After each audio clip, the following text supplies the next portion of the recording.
Hola, buenos días, buenas tardes. Primero de todo, agradecer vuestra participación en este 40 Congreso Ibérico de Astrología y también, obviamente, agradecer a María y a las personas que la apoyan el buen puerto al que está llevando este Congreso. Bien, la ponencia que quiero exponer, que es sobre Chariklo, un nanoplaneta que se descubre en 1997, la repartiré, la distribuiré en tres partes.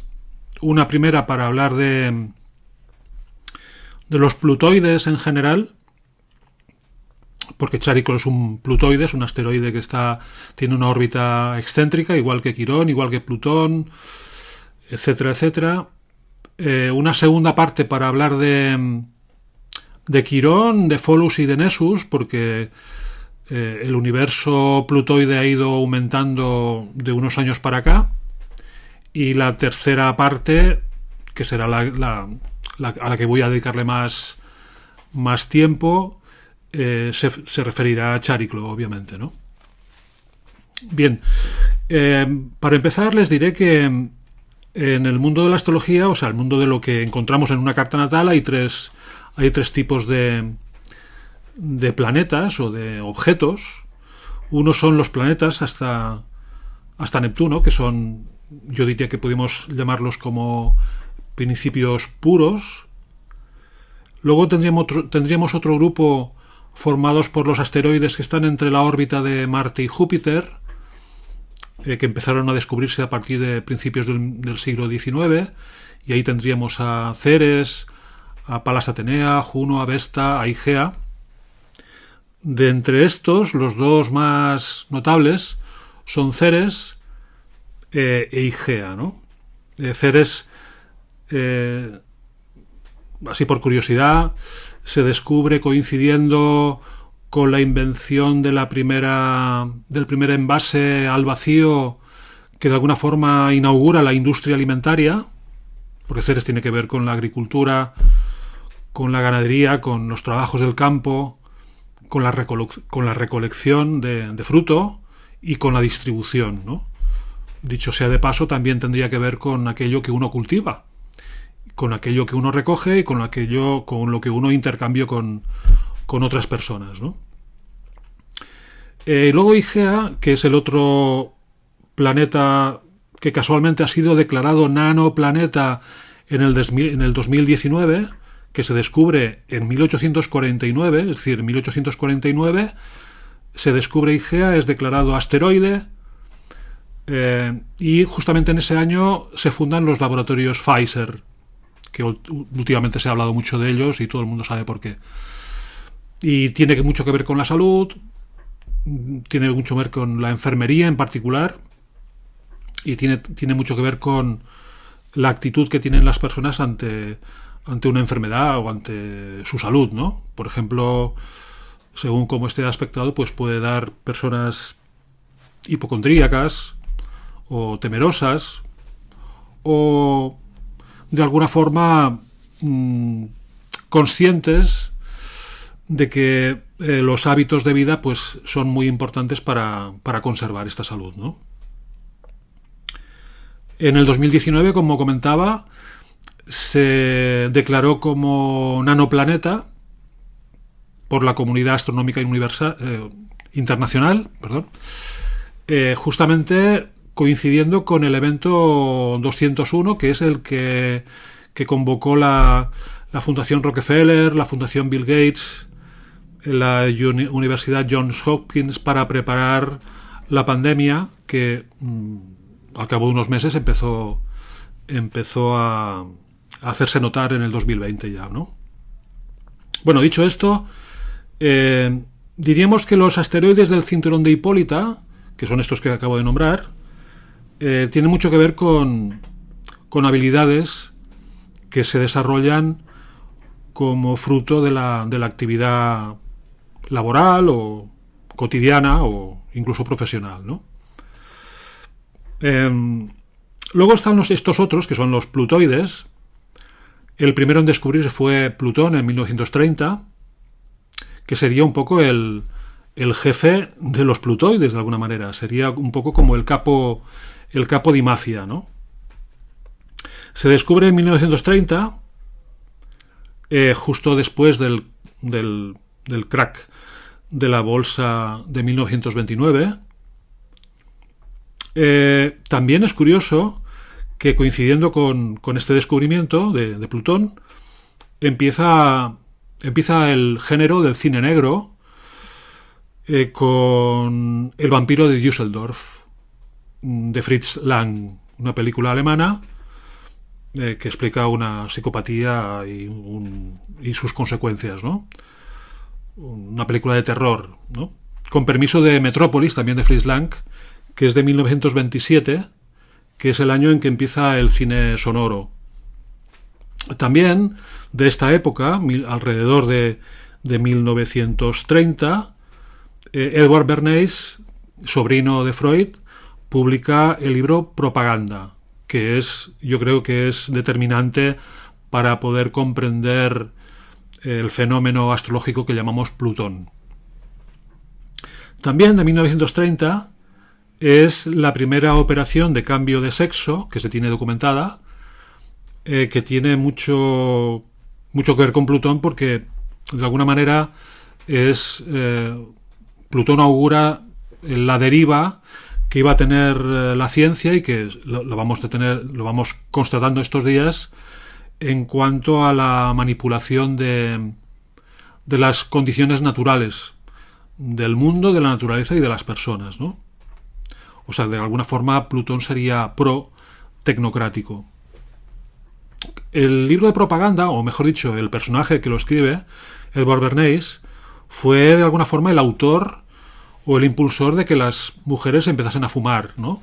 Y como el cine ya había sido creado, pues se utilizó el cine y campañas publicitarias en prensa dando una imagen de que fumar equivaldría a empoderamiento, en este caso por parte de las mujeres, ¿no? Dicho esto, hay que decir que Plutón sería algo así como un parásito. Es pequeñito, aunque sea un nanoplaneta. De alguna forma sería el vampiro de la sociedad, como la sociedad es intervenida por poderes ocultos o por poderes ocultos que no salen a la vista. Los vemos a través de los grandes medios de comunicación, ¿no? Generando estados de opinión, coacciones, incluso miedo. Plutón también tiene mucho que ver con la historia de la mafia, ¿no? Desde que entró en el signo de Aries después de las guerras napoleónicas y surgió la mafia en Italia, vamos viendo que a través de los signos el proceso de mafia ha ido imbricándose con el Estado, y hoy podemos decir que los estados que nos gobiernan son de tipo mafioso, ¿no? Con las industrias, los lobbies, la propaganda, etcétera, ¿no?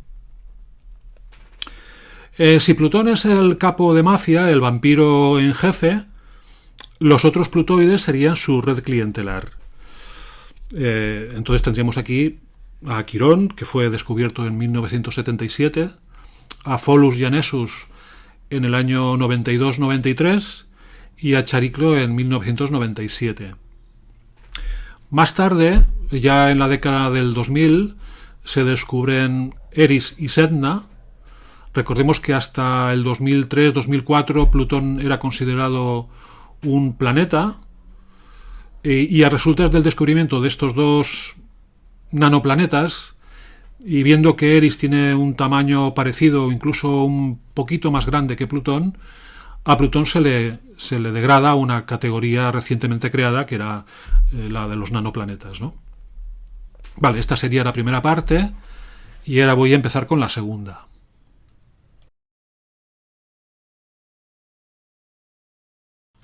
Bien, en esta segunda parte de la ponencia les voy a comentar sobre los siguientes plutoides que fueron descubiertos, en concreto Quirón, Pholus y Nessus. Bueno, un significado bastante común entre los plutoides sería como ya dije antes, los parásitos mentales, los implantes, las perturbaciones, la profanación, las perversiones, los chantajes, los sobornos y las coacciones.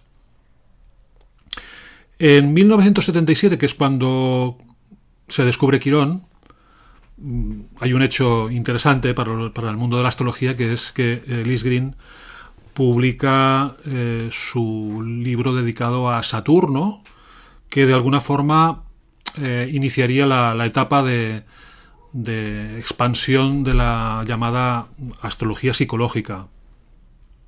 También de esos años, alrededor de 1977, el autor experto en autoayuda Wayne Dyer publica Tus zonas erróneas, que es un libro capital para entender el fenómeno, ¿no?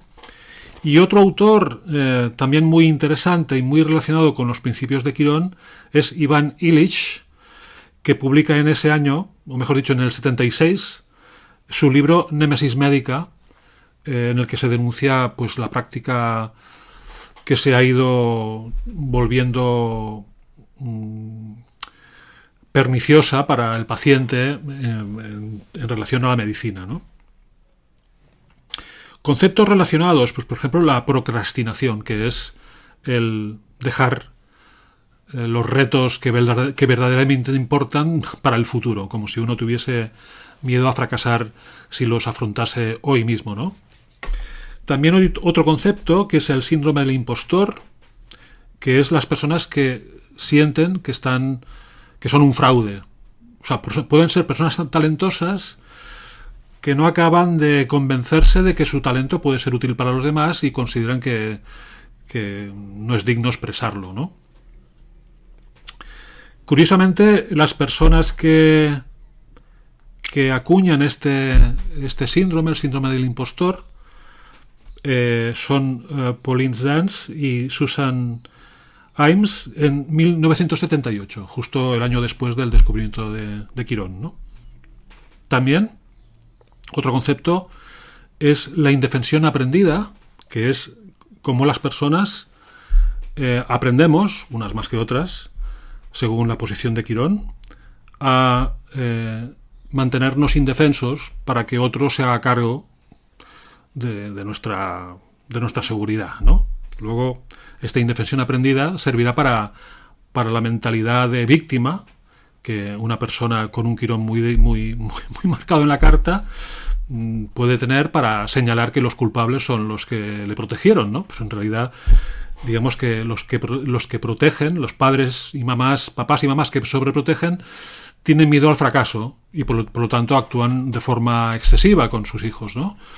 Entonces también eso es Quirón, ¿no? O sea, cuando un papá o una mamá tienen un Quirón muy fuerte y tienen hijos, pues tenderán a proyectar sus inseguridades sobre los hijos a través de la sobreprotección, ¿no? Curiosamente, el psicólogo que acuña este nombre de indefensión aprendida es Martin Seligman, en cuya carta tenemos una conjunción Sol-Quirón, casualmente, o no. Otro concepto interesante, pues el síndrome de Munchausen, que se había acuñado ya en los años 50, que es la persona que se hace pasar por enferma, quizás para evitar responsabilidades o para evitar afrontar la vida o por miedo al fracaso o vete a saber por qué. Luego hay otra variante de este síndrome, que es el síndrome de Munchausen por poder, que es cuando una persona, papá o mamá normalmente, provocan trastorno en los hijos, en parte debido también a una dependencia o un miedo al fracaso o en fin, por diversas causas, ¿no? Pero también es un fenómeno muy quironiano.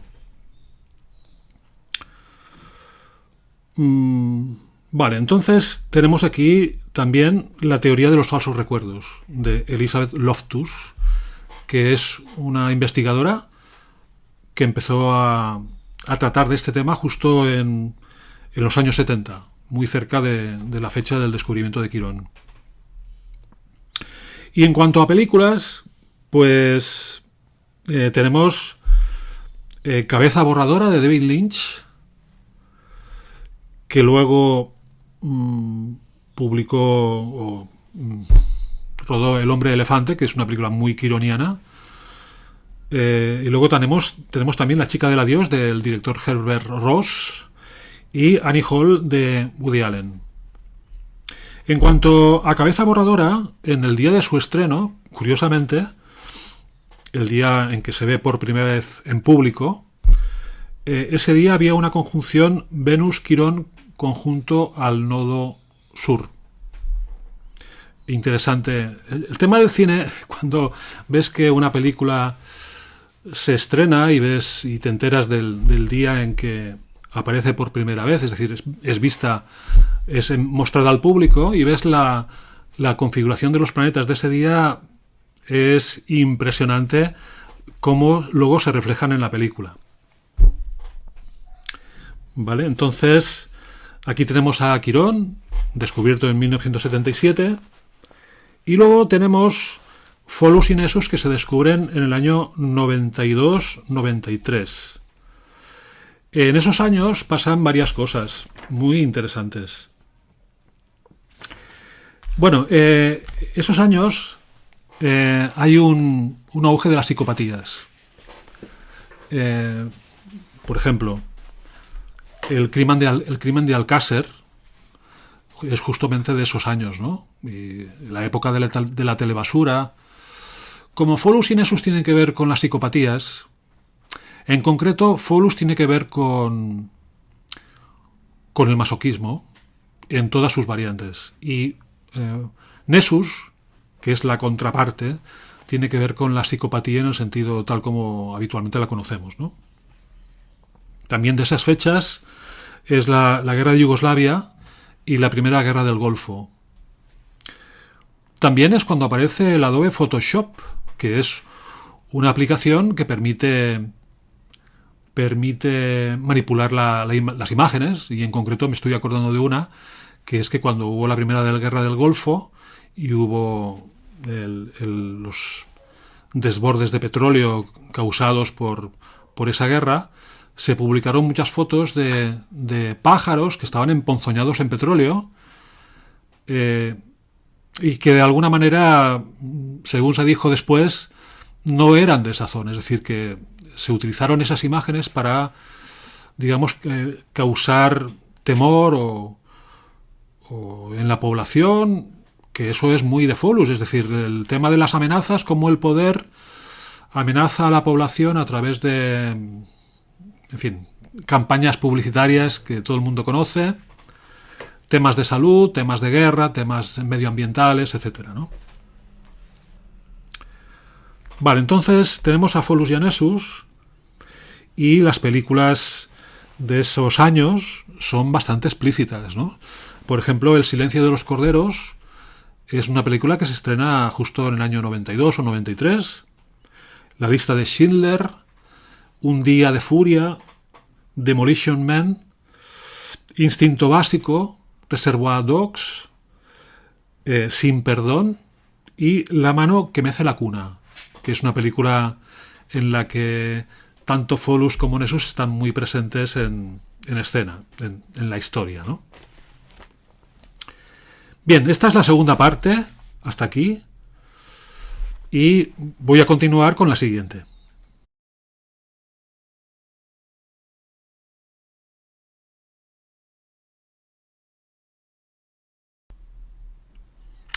Antes de pasar a la fase de Chariclo, quisiera sacar del tintero alguna cosa que se ha quedado de Pholus y Nessus.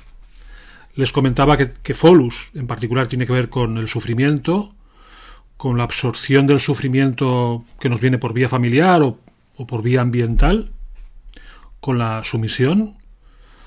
También es interesante tener este dato en cuenta, porque de alguna forma, como estos nanoplanetas afectan mucho a lo transgeneracional, tenerlos en cuenta nos puede ayudar a entender un poco cómo son estos vínculos con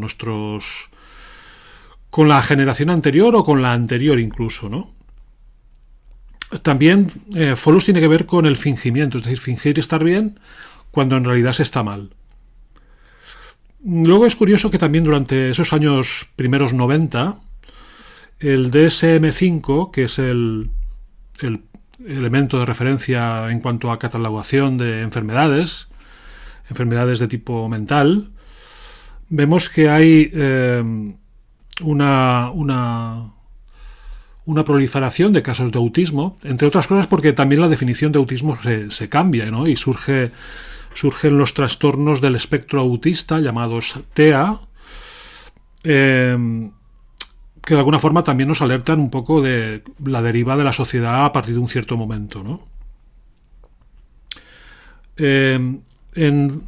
Para las personas que estudian astrología médica, y especialmente la parte psiquiátrica, Folus es muy interesante de tener en cuenta porque cuando destaca hay casos en los que la persona tiende al sufrimiento automático, a veces sin causa, ¿no?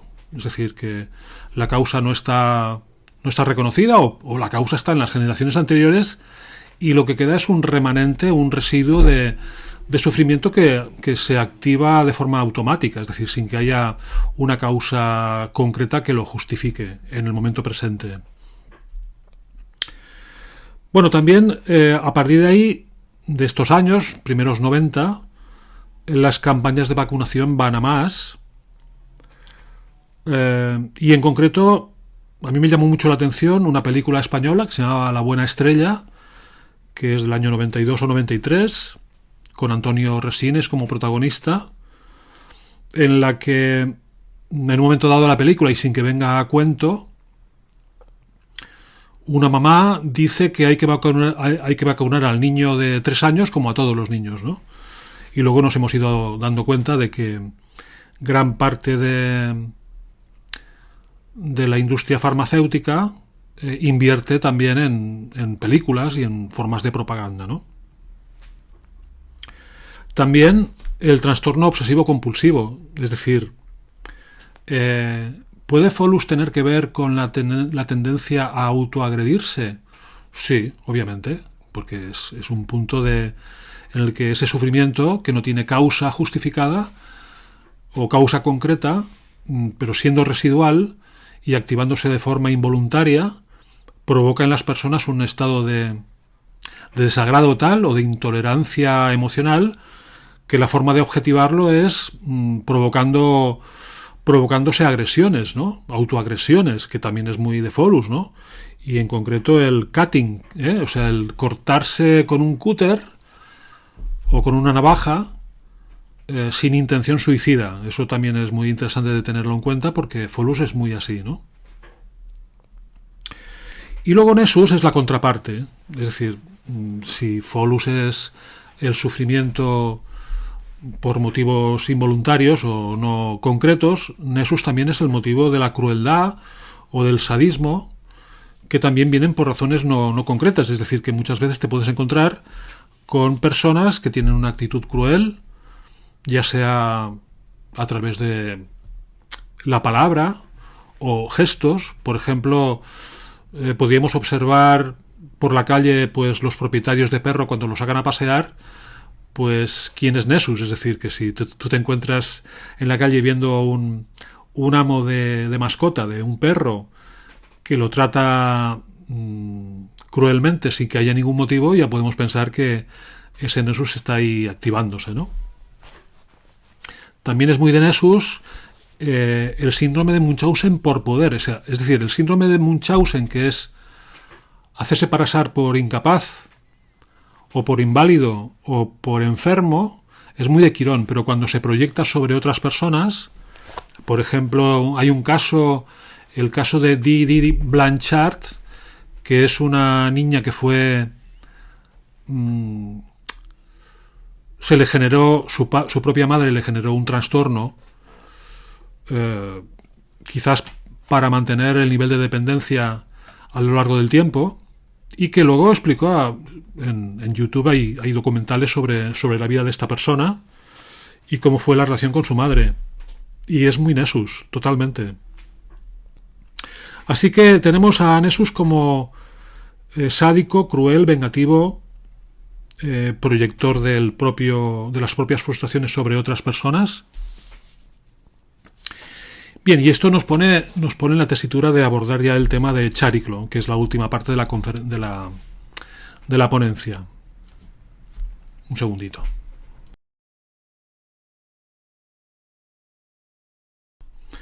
Bueno, ahora sí que vamos al tema de Chariclo. Y yo la definición que le podría hacer, una definición breve que luego iré analizando, es los efectos adversos en el largo plazo que no se habían tenido en cuenta en la toma de decisiones.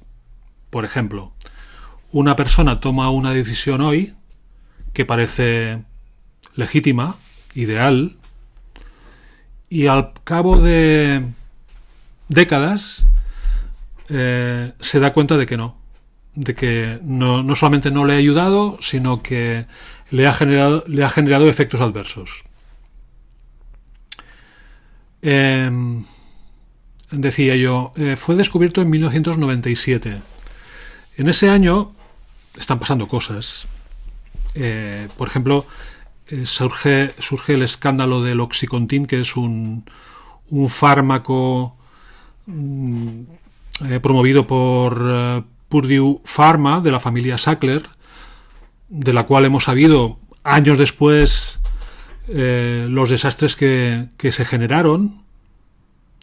También tenemos la Viagra, los casos de cirugía estética, es decir, la cirugía estética inicialmente era reconstructiva y luego se fue convirtiendo en un objeto de consumo, ¿no? Por ejemplo, los tatuajes y los implantes. Ahora hay una epidemia de mujeres que quieren sacarse los implantes que en su día se pusieron, ¿no? Debido a las consecuencias o a los efectos adversos con que se han encontrado, ¿no? También en odontología, el tema de los implantes con tornillo y tal, pues al principio puede parecer que son una buena cosa, pero luego va pasando el tiempo, el hueso va cambiando y las problemáticas se proliferan, ¿no? En una búsqueda que hice sobre la proliferación de casos de autismo que surge a partir de la fecha alrededor en la que se descubre Chariclo, dice, esto es un artículo generado por inteligencia artificial, que dice, artículo de 1998 en The Lancet. El médico británico Andrew Wakefield publicó un estudio que sugería una posible relación entre la vacuna MMR y el autismo. MMR debe ser la triple vírica, quiero entender. Este artículo generó preocupación pública y debate sobre la seguridad de la vacuna. Sin embargo, investigaciones posteriores no encontraron evidencia que respaldara esta asociación. En 2010, The Lancet retiró el artículo debido a irregularidades éticas y metodológicas. Entre paréntesis, tardaron 12 años en darse cuenta. Y esta misma inteligencia artificial dice, ahora veamos lo que ha ocurrido con el paso del tiempo. Años 1950-1970. El autismo se consideraba una condición rara, con criterios diagnósticos muy restrictivos. Prevalencia estimada 1 o 2 casos por cada 10.000 niños. Años 1980. Introducción del DSM, que definió el autismo como un trastorno independiente. Prevalencia. Aumentó a 1 por cada 2.500 niños. Vale, claro, si el manual de diagnóstico ofrece más posibilidades de englobar a personas con trastorno de espectro autista, lo normal es que las estadísticas lo reflejen. Pero aquí lo curioso del caso es que en este mismo artículo generado por inteligencia artificial dice años 1994-2013. Saltó a 1 por cada 150 niños. Y 2013-2023, prevalencia actual, 1 por cada 36 niños entra dentro del espectro autista. Es decir, que ha ido subiendo, ¿no? Ahora, las causas pueden ser la vacunación, la medicación, la sociedad o o incluso condiciones del linaje, la autobiografía, la relación con las generaciones anteriores, el estilo de vida y la alimentación, ¿no?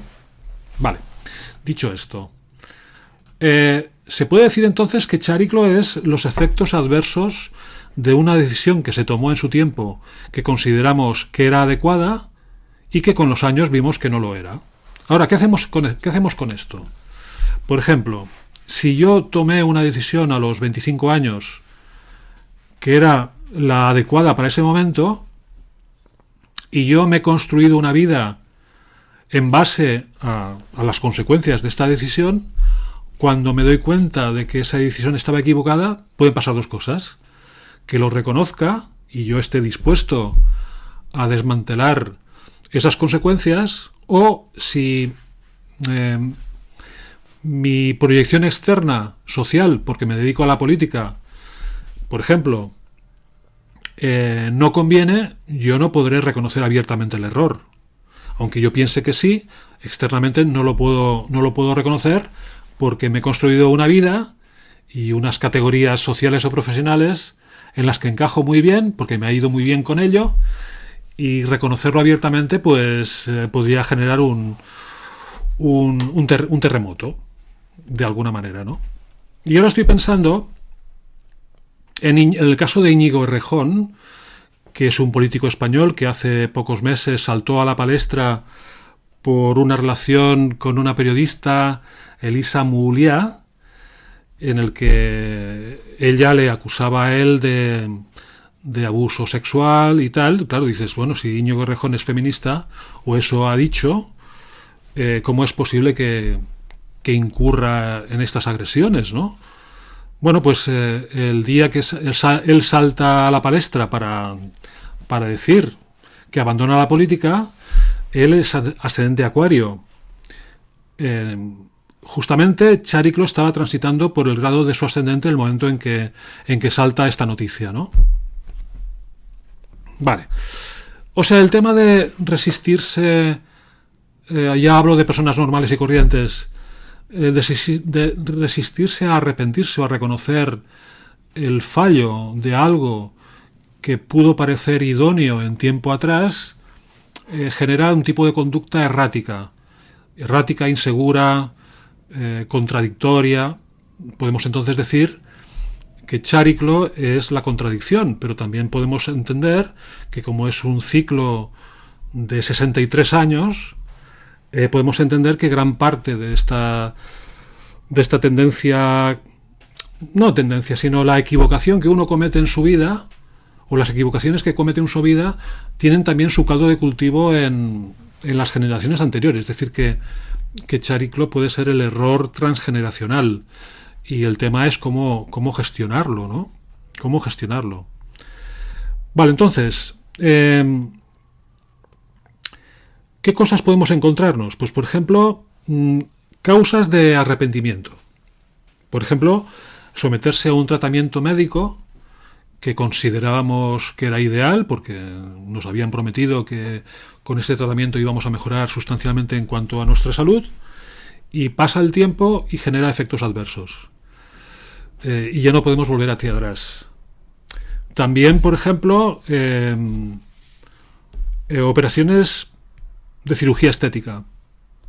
Vale, entonces una persona puede por razones de su profesión someterse a un tratamiento de cirugía estética, como se cuenta, por ejemplo, en la película, esta película, ahora no me acuerdo, pero es de Coralie Fargeat con Demi Moore como protagonista y Margaret Qualley, que bueno, yo creo que está disponible en algunas plataformas, y es como una persona puede vender sin saberlo el alma al diablo, porque se trata de una persona que ya es veterana en su oficio y está perdiendo un poco las oportunidades, porque la edad, porque lo que sea, y se decide a aceptar un tratamiento que le proponen, ¿no? Pero luego se va dando cuenta del horror en que se ha metido, ¿no? Vale, entonces tenemos esto, ¿no? Otro ejemplo es el actor Mickey Rourke, que lo conocimos por 9 semanas y media y por alguna otra película muy interesante también. Él fue una estrella en los años 90. Luego se pasó al boxeo. Luego, como quiso volver a hacer cine, se hizo la cirugía estética y le quedó fatal. Pero tuvo el coraje de arrepentirse, o sea, de proclamar su arrepentimiento abiertamente, ¿no? O Nicole Kidman. O más recientemente un chico trans que se llama Sandra Mercado, que inició sus operaciones de cambio de género y un día vio que se había metido en un lío, ¿no? Pero bueno, esta persona se arrepintió, escribió un libro y es un ejemplo de cómo una persona puede transformar su error en un acierto, en el sentido de al menos advertir a las personas de lo que puede pasar si una persona no se informa bien de las consecuencias de una solución industrial, ¿no? Y también el caso del Kun Agüero, el futbolista argentino, que después de su estancia en el Manchester City vino al Barcelona y en un momento dado, en un partido, tuvo una molestia y a partir de ahí se retiró, ¿no? Y vimos alrededor, justamente antes de este evento, que él se había vacunado, incluso había hecho anuncios publicitarios para televisión recomendando la vacunación, y justo después del incidente que le llevó a retirarse, en su cuenta de Twitch dijo que se había arrepentido de haberse vacunado. Entonces, claro, el error ya no tiene vuelta atrás. Una vez que el efecto adverso se ha anidado en la mente, en la psique o en el cuerpo, ya no puedes hacer nada más que aceptar las consecuencias de la mejor manera posible, ¿no? Vale, más cosas. Películas. Bueno, en el año 98, que es el año siguiente, American History X de 1998, protagonizada por Edward Norton, en el que un neonazi, después de hacer profesión de fe de sus ideologías, decide abandonar la idea que ha estado defendiendo, que es un caso de Chariclo muy claro, ¿no? Y después de Truman Show, con Jim Carrey como protagonista, que también es una película interesante de ver cómo, de alguna manera, lo que luego ha sido la exposición pública a través de redes sociales, pues nos dan a entender que el sistema nos controla, o intenta hacerlo al menos, ¿no? Y que la excesiva proyección pública, que puede ser divertida o genial o ideal en un cierto momento, luego se puede puede generar efectos adversos que perjudiquen a la persona que en su buena fe hizo lo que hizo, ¿no? Que es mostrar sus vergüenzas en público, ¿no? Vale, entonces, llegados a este punto, diríamos, ¿qué ocurre con Chariclo si lo comparamos con Quirón? Vale, entonces yo creo que hay una comparación fácil dentro de lo complejo que es.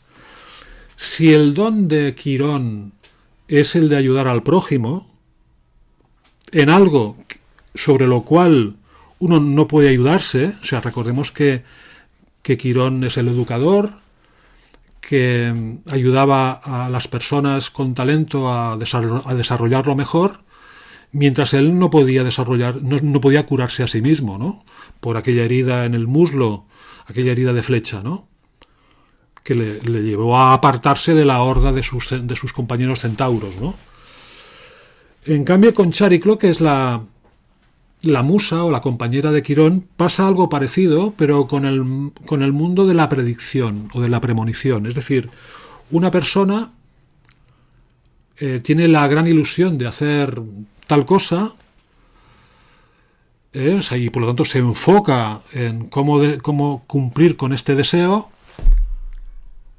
haciendo caso omiso a señales que hay alrededor del foco que le puedan estar avisando de que lo que va a hacer va a traer consecuencias o efectos adversos.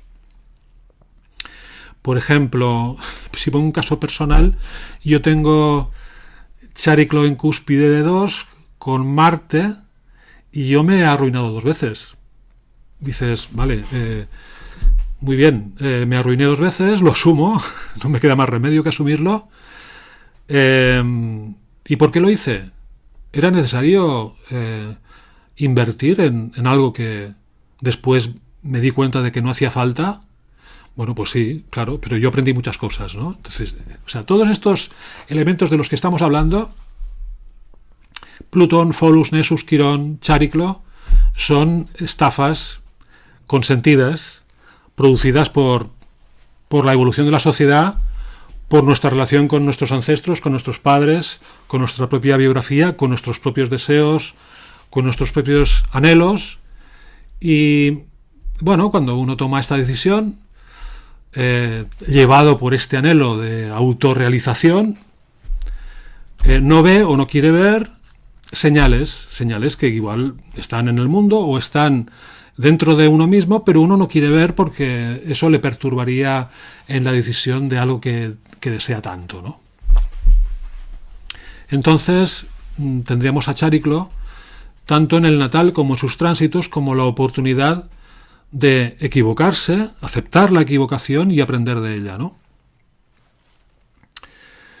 Bueno, entonces podríamos aquí dar más ejemplos, pero yo creo que nos damos cuenta de que allá donde tenemos Chariclo es donde se ha producido una traición a un detalle, porque el deseo o la necesidad o el empeño que teníamos sobre un cierto tema, una decisión que supuestamente nos iba a traer la prosperidad o el bienestar o una mejora, resulta que no nos trajo prosperidad, nos trajo malestar, nos trajo a veces oportunidades mal gestionadas, porque cuando uno se ofusca en cierta decisión sin tener en cuenta ciertas señales, pues uno acabará recibiendo la consecuencia en forma de que esas señales tenían que haber sido escuchadas para gestionar de otra manera ese empeño en la realización de ciertas metas, ¿no? Vale, entonces, ¿cómo lo notaríamos a Chariclo?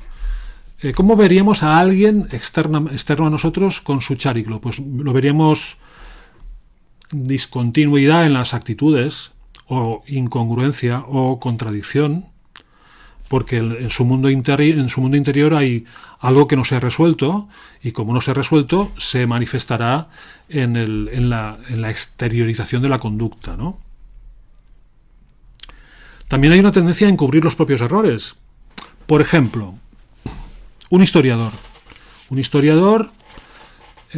Ahora estoy pensando... Bueno, no es culpa suya, ¿no? Pero bueno, estoy pensando en una entrevista que escuché a un autor conservador español de derechas que se llama Fernando Paz, que dice, no cree, o sea, ante las preguntas que le hace el entrevistador en relación a la muerte, a la falsa o verdadera muerte de Hitler, él sostiene que Hitler murió suicidado, ¿no? No hay ninguna prueba, y es más, hay estudios de un historiador, de un investigador argentino, que sostiene que Hitler no se suicidó, sino que fue refugiado en Argentina, cosa que puede ser, pero claro, si un historiador ha estado defendiendo un punto de vista y ha vendido muchos libros con este punto de vista, quizás lo estoy exagerando un poco, ¿cómo va a retractarse? Tendrá que quitar del catálogo esos libros en los que uno se dio cuenta de que se equivocó. Pues no, es que cuando uno tiene un bagaje, y en este bagaje hay algo industrial, o sea, se ha convertido en profesión, uno cuando se da cuenta y han pasado 30 o 40 años, como que uno se pone en peligro su propia carrera profesional, ¿no? Vale. Claro, aquí el tema de Chariclo puede haber orgullo, negación de la propia fragilidad o de la propia incongruencia.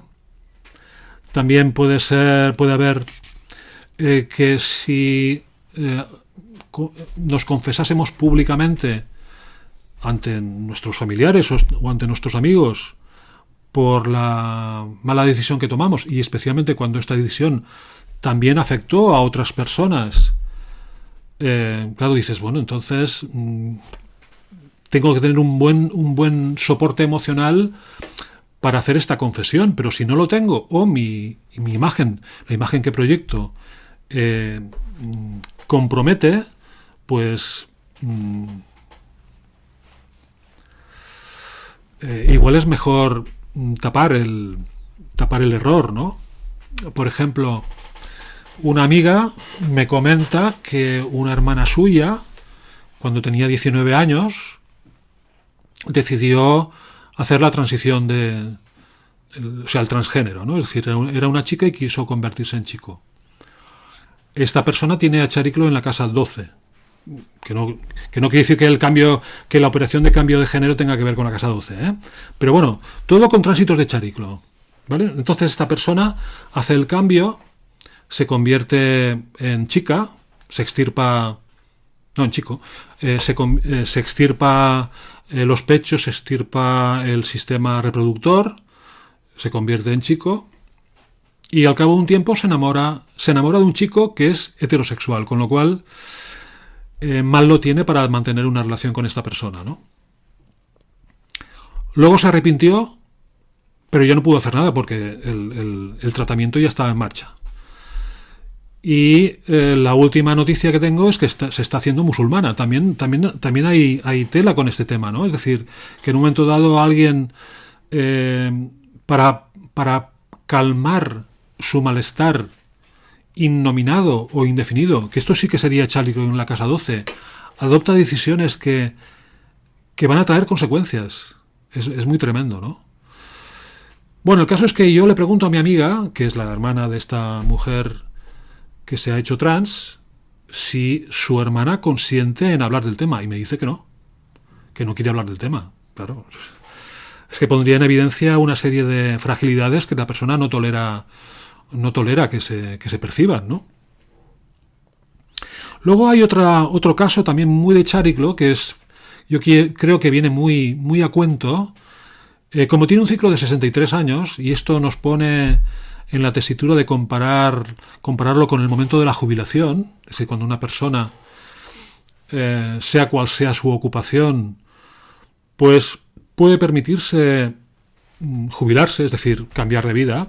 Por ejemplo, una persona que se dedicó su vida a una profesión, se jubila y tiene la oportunidad de hacer lo que quiera. Esto también puede ser, por ejemplo, pues cuando los hijos ya han sido, los papás han tenido hijos, ya son mayores y han tenido nietos, y entonces ya hay una mayor relajación, y por lo tanto los papás, hoy abuelos con 63 o más años, deciden jubilarse cuando no identifican qué es lo que quieren hacer. Entonces entran en una crisis tremenda, ¿no? Por ejemplo, yo conocí a una persona que trabajaba en Telefónica, era un directivo de alto rango, que tenía la vida solucionada, lo jubilaron prematuramente, no con 63, sino menos de 60, y el tipo entró en una depresión tremenda, y tenía la vida solucionada. ¿Y por qué? Pues porque el trabajo, o sea, la ocupación habitual era una pantalla. Si esto lo aplicamos también a actitudes o a modos de vida, por ejemplo, papá o mamá, ya no hablo tanto de la profesión, sino del hecho de ser papás y mamás, ¿no? Y los hijos un día se emancipan y los padres tienen que hacerse cargo de sí mismos. Es decir, bueno, ahora ya hemos cumplido con nuestro deber y con una etapa, y ahora podemos dedicarnos a lo que queramos, ¿no? Pero ¿qué pasa cuando lo que uno quiere no está identificado? Bien, entonces aquí vendría Chariclo en nuestra ayuda. Los tránsitos de Chariclo son muy interesantes porque permiten recuperar memoria. Es decir, lo que nos va a hacer felices en la vejez, o sea, a partir de la jubilación, es lo que nos hacía felices de niños. Entonces, ¿qué ocurre? Cuando somos niños y hemos jugado, hemos desarrollado algunas cosas que nos resultan placenteras, y esta etapa se acaba porque hay que estudiar, porque hay que ir a la universidad, porque hay que obtener un trabajo, porque hay que tener hijos, porque hay que desarrollar una profesión, es posible que, sea como sea, se haya hecho esta gestión, esto que uno quería de niño queda olvidado. Queda olvidado, incluso hasta borrado la memoria, ¿no? Bueno, entonces uno va quemando estas etapas, ser padre, ser madre, tener una profesión, jubilarse, etcétera, etcétera. Y entonces te encuentras con el gran dilema. ¿Qué hago con mi vida ahora, con 60 y pico de años, y empiezas a hacer cosas que son anacrónicas, porque no has identificado la causa del por qué, cuál es la causa que hay de fondo para que tu vida sea gozosa, ¿no? Que es recuperar los instintos naturales en cuanto a juego, ocupaciones o gustos que uno tenía en la niñez, y los puedes volver a recuperar siempre y cuando estén identificados, ¿no? Pero si no están identificados, hay personas que cuando se jubilan siguen modas. Ahora toca hacer un taller de macramé, ahora toca hacer un taller de, yo qué sé, de pintura, y no te interesa para nada la pintura, pero algo hay que hacer para tapar el vacío. Y entonces, claro, esto es muy chariclo, que es el vacío, que es ¿qué hago yo con el error, o qué hago yo con esta etapa que ya he acabado? Y me encuentro ante mi horizonte, en el que solo veo pues el horizonte final, que es el final de mis días, ¿no? Y entonces, ¿cómo ocupo yo este tiempo que tenga sentido? Pues con algo que tú ya conocías en la infancia y que habría que pasar a la práctica ahora que puedes, que tienes tiempo, ¿no? Bueno, entonces, no sé si me queda algo por decir. Bueno, sí, se podría decir como una especie de resumen, que estos plutoides, Plutón, Pholus, Nessus, Quirón, Chariclo, son vías de conocimiento. ¿Y por qué lo digo? Bueno, yo creo que hay dos vías de conocimiento generalmente en nuestras vidas, ¿no? La vida deseada, es decir, que cuando una persona quiere aprender algo, tiene dos, o mejor dicho, tiene una vía que es estudia sobre ello, por ejemplo, astrología. Queremos estudiar astrología, ¿no? Y tenemos un camino que es acudir a un curso, leer libros, pensar sobre el tema, y nos interesa, nos entusiasma, porque la astrología nos llena mucho. Y luego habría otra vía, y esto no es por la astrología, sino cualquier vía de aprendizaje tiene dos vías, una agradable, gozosa, y una que es dolorosa, ¿no? Y entonces la vía dolorosa es la de estos plutoides, ¿no? Que es a través de situaciones que uno no hubiese querido vivir, pero siendo vividas pueden convertirse en conocimiento. Plutón es conocimiento, Quirón es conocimiento, Chariclo es conocimiento, Pholus y Nessus también. Y una cosa muy curiosa es que si Quirón da terapeutas que pueden ayudar a otras personas, pero no a sí mismos, y entonces tienen que ir a otro terapeuta, con la astrología también. Con Chariclo hay 8 de cada 10 personas que se dedican a la astrología tienen a Chariclo en aspecto con el Sol, lo cual no es casual. Es más, yo diría que la astrología es una de las vías de autodisciplina que nos permite, habiendo llegado a un trabajo interior, llegar a tomar decisiones atendiendo incluso a los detalles que uno no hubiese querido tener en cuenta por aquella cosa que les he explicado antes, que cuando queremos algo y estamos muy apasionados por ese algo, no nos damos cuenta de las incongruencias de las cuales el cosmos, la vida, el entorno o nuestro propio interés nos avisa al respecto, ¿no? Entonces, la astrología nos puede ayudar mucho a entender e incluso a paliar la tendencia a obviar detalles que luego se convierten, si se hace caso omiso, a efectos adversos generados por nuestras propias decisiones, ¿no? Bueno, y nada, aquí acabo con mi intervención. Les agradezco la atención, y especialmente a María y a su equipo por por todo el trabajo de cohesión y de llevada a buen puerto de este 40 Congreso Ibérico de Astrología. Muchas gracias.